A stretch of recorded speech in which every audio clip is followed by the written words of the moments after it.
자, 그러면 용접이 무엇이냐? 용접의 원리에 대해서 한번 설명드리겠는데요. 용접이라는 것은 크게 두 가지가 될 수 있어요. 이제 협의적인 정의와 광의적인 정의가 있을 건데요. 이렇게 보면, 자, 용접의 원리는 열, 압력을 가해서 접합한다. 물리적, 과학적으로 충분히 적합시켜서 원자와 원자 사이의 인력으로 접합한다. 이거는 아주 보면 협의적인 해석이라고 볼 수 있고요. 협의적인 용접이라고 볼 수 있는데, 지금 여기 보면 인력이라고 그랬죠. 요게 이제 만유인력입니다. 만유인력. 그 만유인력에서 최대한 좁혀지는 거리, 이렇게 생겼죠. 10의 -8승 센티미터인데, 이거를 우리는 옹스트롬이라고 그래요. 트롬. 옹스트롬. 10의 -8승 센티미터. 아, 이게 최소한의 원자에 가까워질 수 있는 거리거든요. 그러니까 이거와 이게 이렇게 당기는 힘, 이렇게 서로 밀치는 게 아니고 서로 당겨서 두 개가 당겨서 이렇게 되는 요 거리가 이제 10의 -8승 센티미터 1옹스트롬이라고 한다. 그러면 여기 1옹스트롬 얘기를 처음 들어보시는 분들이 많을 건데요. 우리는 CGS 단위를 쓰기 때문에 센티미터, 그램, 세크죠. 예. 그래서 CGS 단위로 환산해 보면 이렇게 됩니다. 자, 1mm, 1, 그 다음에 10cm. 그러니까 이 아래로 내려가는 거니까, 자, 우리가 많이 들었던, 자, 마이크로메다가 있습니다. 마이크로메다. 그거에 또, 나노메타가 있겠죠? 나노메타. 나노메타. 그 다음에 옹스트롱입니다. 그 다음에 옹스트롱이고요. 그 다음에가 피코메다입니다. 단위를 보면, 근데 얘 같은 경우에는 10의 -10승이죠. 얘는 10의 -8승이고요. 나노메타는요, 10의 -7승입니다. 7승. 마이크로메타는 10의 -4승. 센티미터입니다, 다. 저기죠. 자, 그러면 어느 정도의 크기인지는 아실 수 있을 것 같아요. 옹스트롱이 어떤 건지. 자, 자, 최대한의 이 간격으로 붙여주는데 필요한 게 뭐냐면 물리적인 에너지, 화학적인 에너지라는 건데요. 얘기를 하면 전기적인 에너지도 있을 거고요. 기계적인 에너지도 있을 거고요. 물리적인 에너지도 있을 거고요. 화학적. 이런 것들이 다. 어쨌든, 요 두 개의 거리가 10의 -8cm까지 가야 된다는 게 기본입니다. 그래서 이 자체는 물리적, 화학적으로 충분히 접근시켜서 원자와 원자 사이에 만유 인력으로 접합한다라고 한다면 이거는 용접의 협의적인 정의다.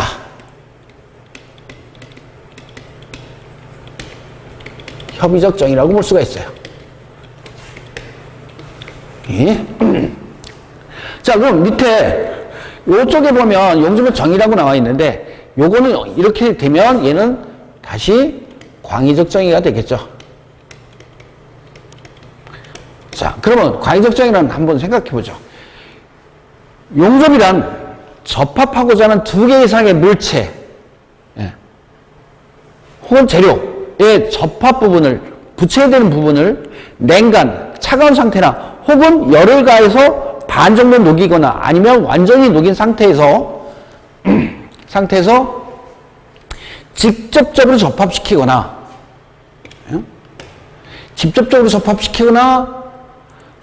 두 가지 이상의 물체 사이 용인데 용가제를 첨가해서 간접적으로, 그러니까 직접적이냐 간접적이냐,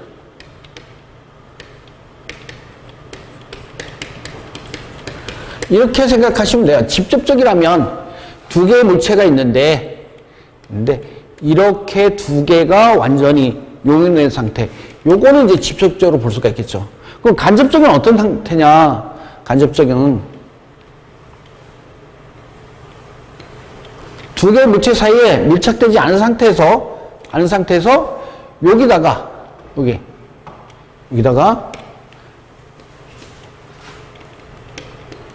용가지죠. 예. 아니면 우리는 뭐 댐납이라고도 하는데 댐납. 이렇게 하는 거는 간접적이죠. 그냥 그래서 직접적으로 이렇게 접합을 하거나 두 가지 성인물질 사이에 용용된 용가지를 첨가해서 간접적으로 접합하는 것을 용접이라 한다라면 이건 크게 보면 광의적인 해설이라고 할 수 있다. 자, 그러면 용접 작업의 구성 요소는 어떤 것이 있는지 한번 알아보죠. 자, 가장 중요한 건 뭘까요? 녹여야 되는 에너지원이 필요할 겁니다. 에너지원. 그러면 전기적 에너지, 방전을 가지고 열을 올려주는 전기적 에너지가 있고요. 화학적 반응 에너지, 가스 용접이라든가 테르미 용접에 의해서 반응열에 의해서 화학 반응열. 그러니까 산소와 아세틸렌이 혼합 연소해서 열을 내고, 테르미는 테르메자와 산화제가 혼합에 대해서 화학적으로 이루어서 열을 내는 거고, 그건 이제 화학적 에너지는 거고요. 기계적 에너지. 프레스를 꽉 누른다. 아주 굉장한 힘으로 누르게 되면 붙게 되겠죠. 예. 이게 이제 단접이라는 건데, 예를 들면, 우리 옛날 문풍지 바르던 문 그 사이에 보면, 요렇게 문고리가 있고요. 그거를 요렇게 고리가 만들어져 있던 게 있는데요. 요렇게 보면은요, 요렇게 금이 가 있어요. 근데 100년이 지나도 200년도 잘 안 떨어져요. 지금 보면 안 떨어졌어요. 이 자체가 용접이었거든요. 용접. 자, 앞접입니다. 저 앞접 중에, 예? 요 앞접 중에 단접이라는 것이 있는데, 우리가 단조라고 하면 두들겨서 만드는 건 단조라고 하죠. 똑같이 두들겨서 붙이는 것을 단접이라고 해요. 그러니까 이걸 가열한 상태에서 여기를 망치로 막 두들기니까 여기가 용접이 된 거예요. 예. 그래서 아까 말씀드렸듯이 이건 단접. 이건 기계적인 에너지죠. 그러면 전자파 에너지가 있어요. 전자파 에너지, 이제 고주파 용접 같은 거고요. 또 빔 용접이 있어요. 여기는 지금 안 나와 있는데 전자빔이라든가 레이저빔 같은 게 있을 거고요. 빔이 있을 거고요. 자, 그럼 용접 기구는 뭐가 있느냐? 용접에 사용되는 용접기가 있는데요. 일반적으로 피부과학 용접에서는 피부과학 용접기, 교류 용접기만 있는 것이 아니고 똑같은 피부과학 용접을 하더라도 AC가 있으면, 자, 아까 말한 피부과학 SMAW라고 했어요. 실드 메탈 아크 웰딩. 여기에는요, 우리가 한국에서는 자꾸 교류만 사용하지만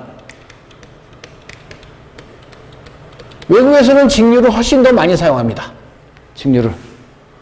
그래서 똑같은 피부과학 용접인데도 교류를 할 수도 있고 직류도 할 수 있고, 이런 것들을 전체적으로 묶어서 보면 우리는 용접 기구라고 한다. 기구라고 한다. 자, 그럼 이제 기구가 있으면 실제 용접해야 될 필요에 의한 재료가 있을 겁니다. 재료는 딱 두 가지죠. 용접 모재가 있을 거고요. 베이스 메탈이 있을 거고, 용접봉, 필러 메탈이 있을 겁니다. 그래서 이 두 가지죠. 요거는 우리가 얘기할 때 뭐라고 그러냐면 베이스 메탈이라고 해서,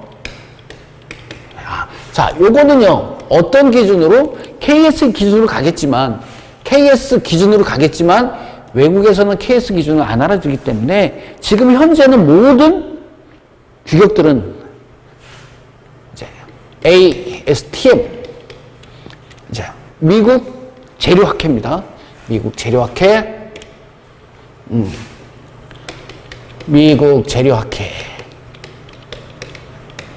예를 들면 이런 게 있습니다. KS에서는 SS400이라고 하지만 이거는 한 종류라고 보기에는 AS팀에서는 구별이 확실히 돼요. 여러 가지로.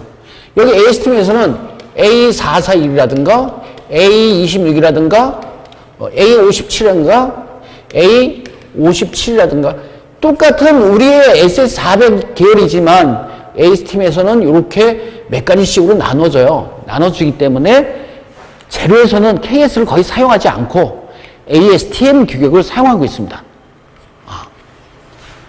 왜 실제적으로 포스코라든가 뭐 현대제철이라든가 우리나라에서 만든 철강들이는 모두 다 규격 자체가 KS로 표시를 하지 않고 ASTM 규격으로 표시를 합니다. 그 이유는 나중에 저쪽에 WPS에 가보면 피남바라는 게 나옵니다. 모재의 군. 어떻게 군을 만들어서 그거는 같이 용접을 한 개 방법으로 할 수 있다. 피남바가 다르면 또 다른 방법을 해야 되니까 이런 문제 때문에 모든 재료는 ASTM 규격을 가지고 나눠주고 있습니다. 현재는. 그럼 용접봉은 뭐냐? 필러메탈 라고 하는데요. 자, 이건 마찬가지죠.